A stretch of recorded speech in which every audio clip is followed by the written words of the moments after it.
Avec le titre du sermon, Le commandement de l'amour, examinons ensemble la parole de Dieu. Nous pouvons dire que les disputes surviennent souvent d'un manque de compréhension du cœur de l'autre.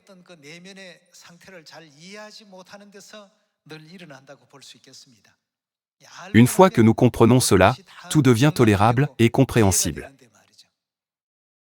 Cependant, puisque nous ne comprenons pas le cœur de l'autre, nous sommes dans une position où des malentendus peuvent survenir. Il y avait un passage dans un livre que j'ai lu une fois. Il y avait un garçon, d'environ 5 ans, qui voyageait en train avec son père.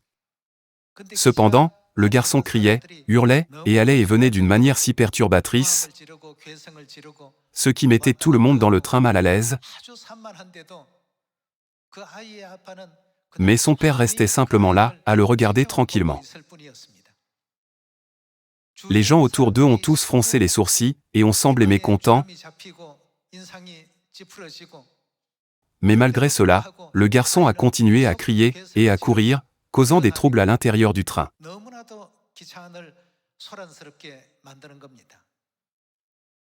Par conséquent, les gens autour d'eux ont commencé à chuchoter. Le père ne devrait-il pas le faire taire? Ne cause-t-il pas trop de problèmes aux autres?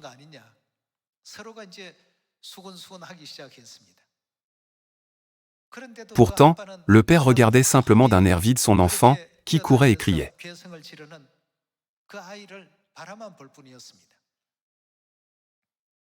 Incapable de supporter cela plus longtemps, l'un des passagers s'est approché du père, l'a réprimandé et a exprimé ses griefs avec colère.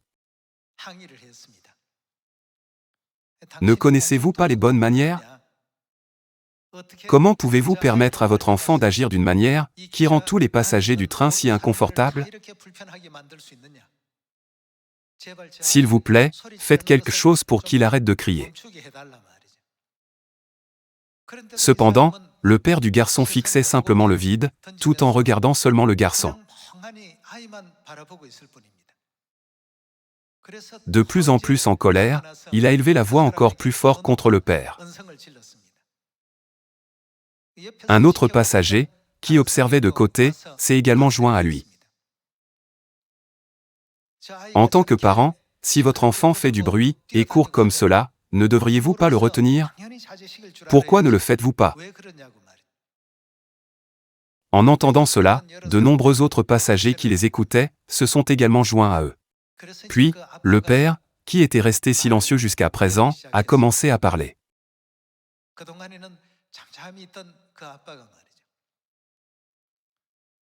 La mère de l'enfant est morte dans un accident de voiture. Après avoir organisé ses funérailles aujourd'hui, mon fils et moi sommes maintenant sur le chemin du retour dans notre ville natale.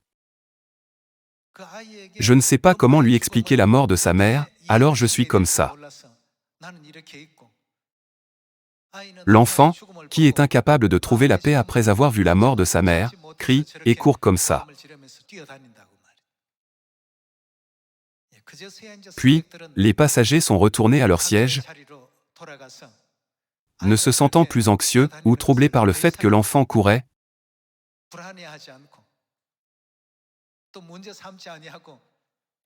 et lui ont permis de continuer son comportement jusqu'à ce qu'ils atteignent leur village natal. Ainsi, nous jugeons rapidement certaines choses. Si nous comprenons précisément pourquoi l'autre personne fait ce qu'elle fait, tout peut être pardonné, tout peut être accepté, et tout peut être compris. Cependant, lorsque nous ne comprenons pas leur cœur, nous nous plaignons d'inconfort, nous nous mettons en colère,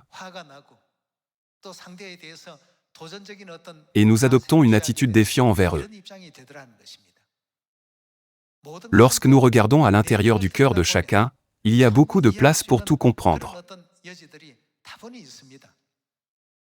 Particulièrement dans notre foi, tous les enfants de Sion marchent diligemment sur le chemin de la foi, en espérant aller au royaume des cieux, en espérant pratiquer la volonté de Dieu et en espérant recevoir de nombreuses bénédictions dans le ciel.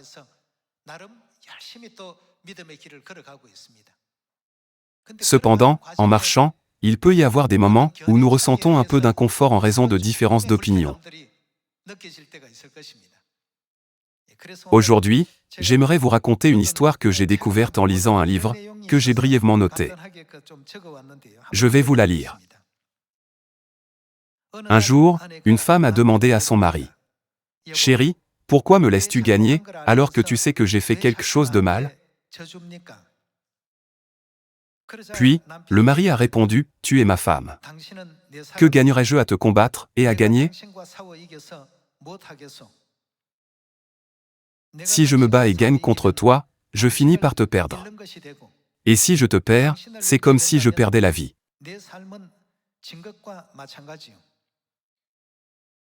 C'était la réponse donnée par un mari qui laissait toujours sa femme gagner. Les disputes conjugales se retrouvent en effet dans de nombreuses familles. Dans de telles disputes conjugales, le mari choisit toujours de céder. Je pense que la plupart des maris ici pourraient également se retrouver du côté des perdants lorsqu'ils rentreront à la maison. Aujourd'hui, sœurs qui sont femmes, jetez un œil profond au cœur de vos maris et considérez-les attentivement. Pourquoi perdent-ils ? Est-ce parce qu'ils manquent de force ? Ou parce qu'ils ne sont pas logiques ? Ce n'est pas cela.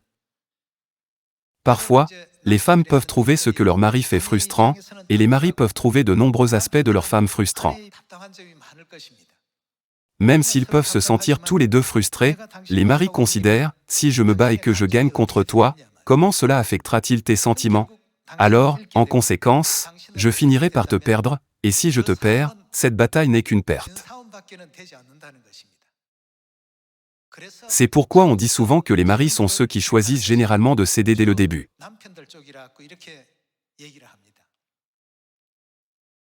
Il y a quelques lignes de plus écrites sur la vie d'un homme. Les hommes perdront leur emploi s'ils gagnent une dispute contre leur chef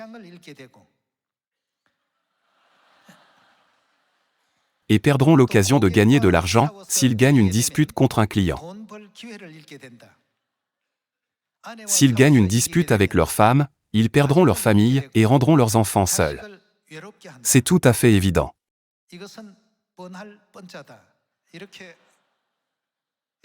Bien que ce soit un extrait très court, de mon point de vue, il semble que c'est pourquoi la majorité des maris choisissent de céder. Dans chaque ménage, la réponse courante de la plupart des hommes mariés était «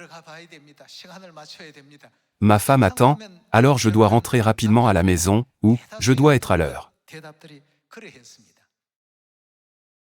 Ici, il est mentionné que si un homme gagne une dispute contre son chef, il perdra son emploi.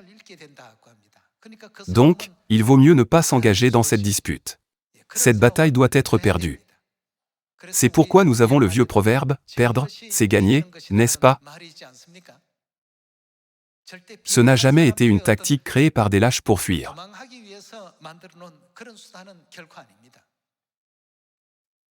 Il y a une plus grande intention derrière les actions des maris.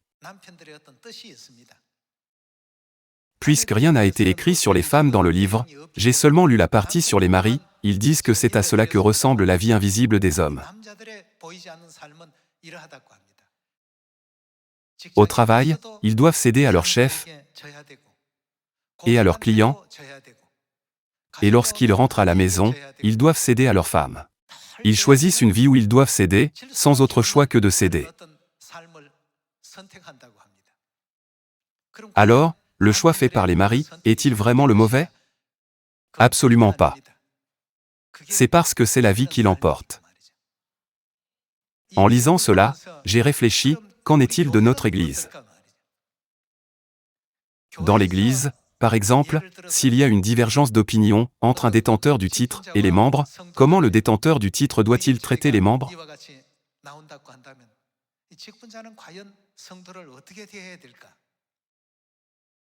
Si les mêmes situations qui se produisent à la maison s'appliquent à l'Église, lorsqu'un détenteur du titre gagne contre les membres, il ou elle perdra les membres. Une âme que Dieu a patiemment sauvée, considérée comme plus précieuse que le monde, sera finalement perdue à cause de sa propre victoire.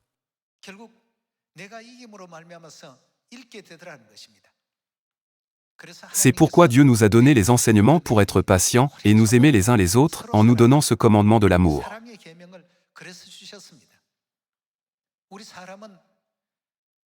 Lorsqu'une personne ne remplit pas ses obligations ou agit de manière inappropriée, nous avons tendance à la critiquer vivement.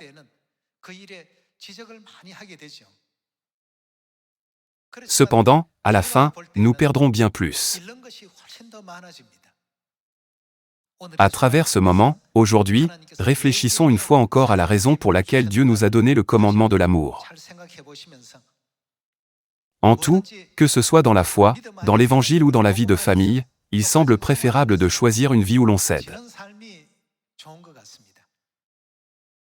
Vivons également une vie où l'on s'aide les uns aux autres au sein de l'Église. Lorsque nos opinions ou nos arguments diffèrent, ne peut-on pas dire que choisir un tel chemin est le moyen le plus sage de vivre notre vie? Si un mari gagne contre son chef, ce jour-là, il perdra son travail.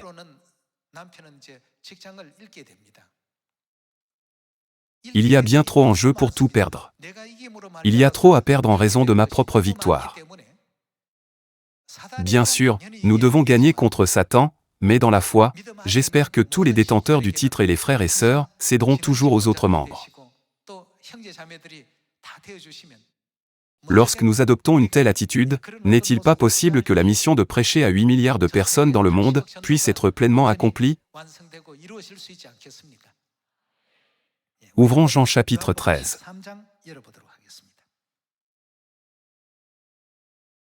Jetons un œil à Jean chapitre 13, verset 34. Je vous donne un commandement nouveau, que devons-nous faire? Aimez-vous les uns les autres, comme je vous ai aimé, vous aussi, aimez-vous les uns les autres. À ceux-ci tous connaîtront que vous êtes mes disciples, si vous avez de l'amour les uns pour les autres. Parmi les nombreux commandements que Dieu nous a donnés, il y a les commandements de la Pâque et du jour du sabbat. Il y a beaucoup de commandements dans les fêtes de la Nouvelle Alliance, mais nous ne devons jamais oublier le commandement « Aimez-vous les uns les autres ». C'est pourquoi la Bible parle plus de l'amour qu'autre chose.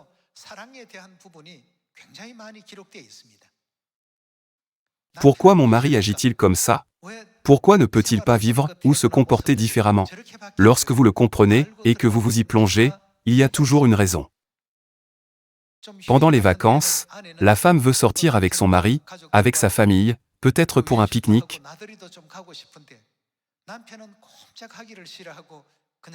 Mais le mari ne veut pas bouger et devient le meilleur ami du canapé. Frères et sœurs, veuillez réfléchir attentivement. Pensez à quel point il est stressé au travail et à quel point ses tâches sont accablantes. Lorsqu'il rentrera à la maison, il veut simplement s'allonger et se reposer. Sortir de nouveau quand il veut s'allonger est extrêmement contraignant. Cependant, il semble qu'il y ait aussi beaucoup de maris qui sont prêts à assumer la responsabilité pour le bien de leurs femmes et de leurs enfants. Quoi qu'il en soit, vous êtes tous formidables. Il en est de même pour les femmes. Du point de vue de la femme, après avoir fait le ménage toute la semaine, elle pourrait souhaiter emmener son mari et ses enfants prendre un peu d'air frais et se reposer pendant ses jours de congé.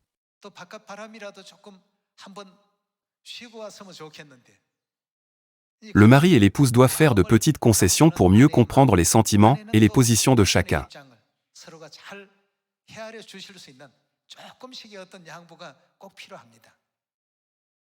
Dieu nous a dit d'aimer, mais pas d'un amour à sens unique. Alors, que nous a-t-il dit exactement? Dieu a dit, aimez-vous les uns les autres. Le mari doit aimer sa femme, la femme son mari, et il en va de même entre frères et sœurs, de A vers B, et de B vers A. Nous devons faire un effort pour comprendre les perspectives de chacun et regarder plus en profondeur. Les passagers ont découvert que les cris de l'enfant et sa course dans l'allée du train provenait du fait qu'il avait été témoin de la mort de sa mère, ce qui l'avait perturbé. En comprenant cela, tout le monde est devenu compatissant. Si nous nous comprenons, nous devenons amis, mais que se passe-t-il si nous nous comprenons mal? Nous devenons ennemis pour longtemps. Dans l'Église, il y a toujours des frères d'origines diverses et des sœurs qui ont grandi dans des circonstances différentes.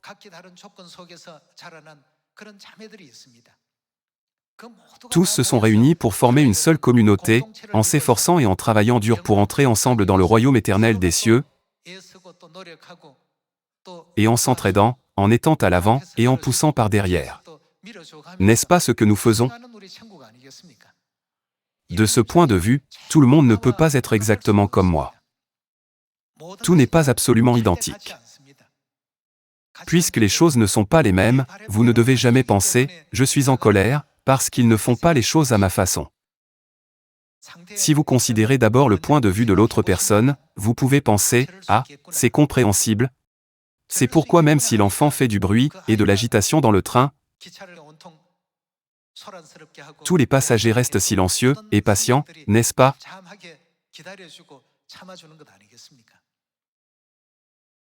Par conséquent, si toutes les nations du monde entier pratiquent fidèlement le commandement,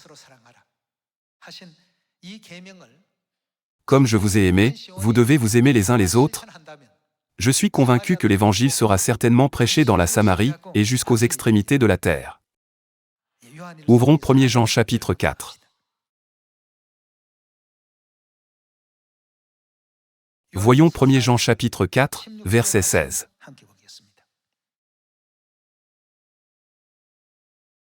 Et nous avons connu l'amour que Dieu a pour nous, et nous y avons cru. Dieu est amour, et celui qui demeure dans l'amour, demeure en Dieu, et Dieu demeure en lui. Tel il est, tel nous sommes aussi dans ce monde, c'est en cela que l'amour est parfait en nous, afin que nous ayons de l'assurance, au jour du jugement. La crainte n'est pas dans l'amour, mais l'amour parfait bannit la crainte, car la crainte suppose un châtiment, et celui qui craint n'est pas parfait dans l'amour. Pour nous, nous l'aimons, parce qu'il nous a aimés le premier. Si quelqu'un dit « j'aime Dieu » et qu'il haïsse son frère, c'est un menteur, car celui qui n'aime pas son frère qu'il voit, comment peut-il aimer Dieu qu'il ne voit pas? Et, de qui avons-nous ce commandement? Nous avons de lui ce commandement, que celui qui aime Dieu aime aussi son frère. Frères et sœurs, vous voulez être aimés, n'est-ce pas? Ne voulez-vous pas tous recevoir l'amour de Dieu? Alors, ce commandement est considéré comme une obligation parmi les frères et sœurs. Nous devons sûrement le réaliser. Par conséquent, à Sion, chacun doit savoir être prévenant, céder à la parole, se comprendre et être tolérant envers les autres. Les mêmes principes doivent également être appliqués au sein de nos familles. Tout le monde est patient et endure sans dire un mot. Ils traversent chaque journée avec endurance. Comme nous l'avons vu tout à l'heure, il y a une raison pour laquelle un mari fait preuve de patience. Si un mari gagne contre sa femme, il peut finir par perdre sa famille. De nos jours, combien de tels maris voyons-nous autour de nous? Lorsque les couples se marient, ils jurent que leur amour ne changera jamais même si le ciel tombe.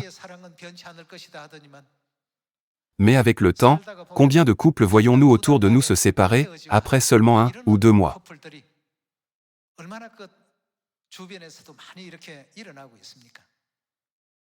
Je crois que de tels problèmes surgissent, parce qu'ils insistent seulement sur leur propre perspective. Il en est de même pour notre Église. Quand nous regardons tout de notre propre point de vue, tout le monde semble insuffisant. A est insuffisant, B est insuffisant, et C est insuffisant. Puisque tout le monde est insuffisant, nous devenons frustrés, et à mesure que notre frustration grandit, notre voix devient plus forte. Par conséquent, l'autre partie pense qu'elle se fait gronder et devient très réservée. En conséquence, de nombreux incidents et problèmes surgissent dans l'Église, les familles, toute organisation ou tout groupe, en raison d'un manque de compréhension entre eux. C'est pourquoi nous examinons ce contenu aujourd'hui. Même si la femme sait qu'elle a mal fait, elle continue à insister sur son point. Alors, pourquoi perds-tu toujours contre moi, chaque fois que nous nous disputons? Curieuse à ce sujet, elle a demandé à son mari. Le mari a dit, tu es à moi. Que gagnerais-je en me battant avec toi et en gagnant? Il n'a aucun désir de gagner. Au moment de la victoire, sa famille serait brisée, alors le mari choisit de céder.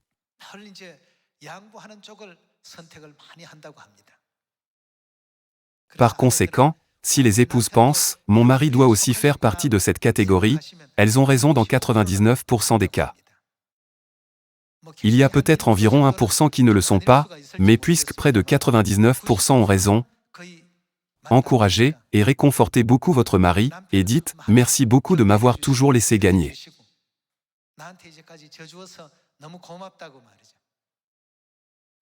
Je vous serai reconnaissant de partager beaucoup de paroles chaleureuses. Continuons avec 1 Jean chapitre 4, verset 19. Voyons chapitre 4, verset 19. Pour nous, nous l'aimons, qu'a-t-il fait? La Bible nous enseigne que nous aimons parce qu'il nous a aimés le premier. Par conséquent, la Bible dit que si nous n'aimons pas toujours nos frères et sœurs, nous sommes spirituellement comme des meurtriers. Confirmons cela en allant à 1 Jean chapitre 3.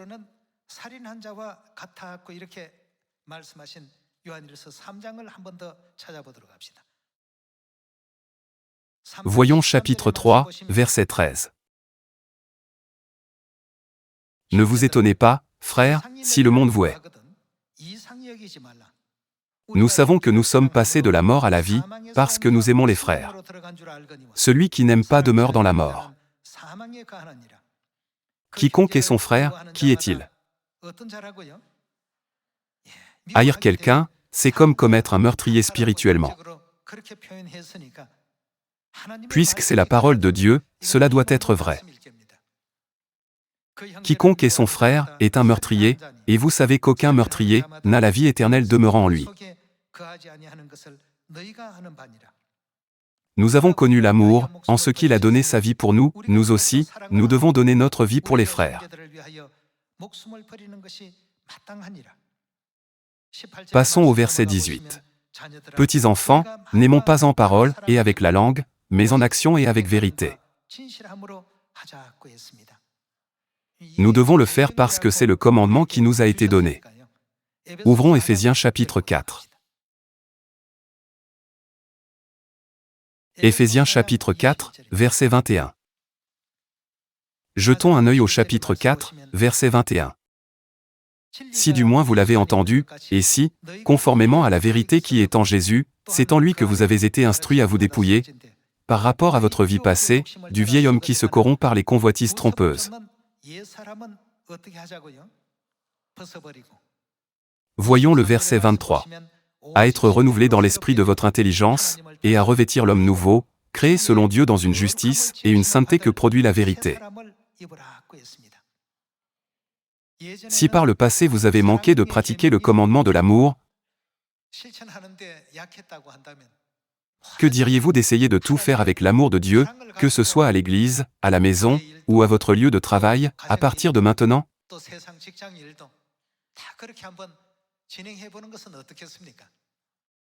C'est parce que c'est le commandement.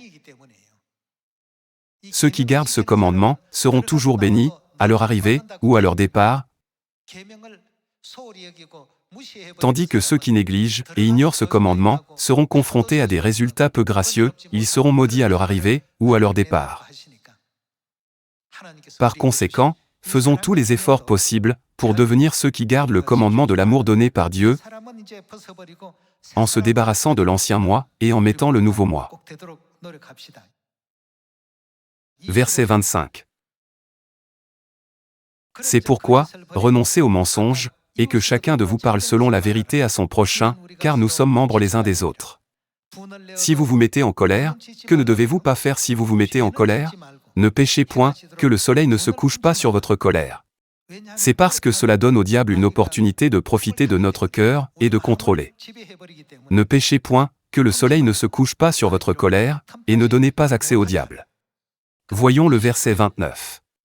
Qu'il ne sorte de votre bouche aucune parole mauvaise, mais, s'il y a lieu, quelques bonnes paroles, qui servent à l'édification et communiquent une grâce à ceux qui l'entendent. N'attristez pas le Saint-Esprit de Dieu, par lequel vous avez été scellés pour le jour de la rédemption. Que toute amertume, toute animosité, toute colère, toute clameur, toute calomnie, et toute espèce de méchanceté, que devrions-nous faire? Disparaissent du milieu de vous. Dieu veut cela de nous. Nous devons pouvoir nous débarrasser de toutes ces choses. Dans le passé, nous aurions pu agir sur eux par ignorance en pensant qu'ils étaient de Dieu. Maintenant, jetons-les de côté et utilisons seulement ce qui appartient à Dieu. L'amour vient de Dieu. Pour cette raison, la Bible nous enseigne que ceux qui choisissent l'amour peuvent toujours gagner, peuvent toujours être bénis, peuvent toujours atteindre le bonheur, peuvent toujours obtenir la paix, et seront guidés sur le chemin du royaume des cieux. Que toute amertume, toute animosité, toute colère, toute clameur, toute calomnie, et toute espèce de méchanceté, disparaissent du milieu de vous. Que dit le verset 32? Soyez bons les uns envers les autres, compatissants, vous pardonnant réciproquement, comme Dieu vous a pardonné en Christ. Nous devons faire comme lui. C'est la demande de père et la demande de mère. Nous devons le faire afin de pouvoir prêcher l'Évangile, qui est fondamentalement basé sur l'amour. Mère a dit qu'elle souhaitait que personne ne se sente seul en menant l'Évangile. Et donc, si nous ressentons de l'amour les uns pour les autres et que nous menons l'Évangile avec amour, il n'y a pas de raison de nous sentir seuls, n'est-ce pas? Regardons le chapitre 5, verset 1. Devenez donc, qui devons-nous devenir? Les imitateurs de Dieu, comme des enfants bien-aimés. Même s'il est sans péché, il est devenu le sacrifice pour l'expiation de nos péchés et a pris la douleur et la souffrance de la croix, toutes sortes d'humiliations, la honte et les insultes à notre place. Réfléchissons une fois de plus sur le chemin de l'amour de père, du dévouement de mère et de leur sacrifice qui a été ouvert devant nous. J'espère que cette année sera une année gracieuse, où nous terminerons et conclurons complètement notre œuvre de l'Évangile avec amour. Tous les membres de notre famille de Sion, n'êtes-vous pas d'accord?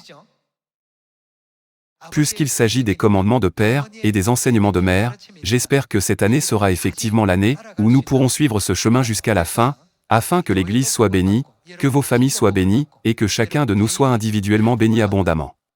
De plus, à travers cela, je prie sincèrement pour que l'Église de Dieu puisse enseigner correctement ce que sont les véritables bénédictions et le bonheur aux gens de ce village planétaire. Par cela, j'aimerais conclure le sermon. Merci.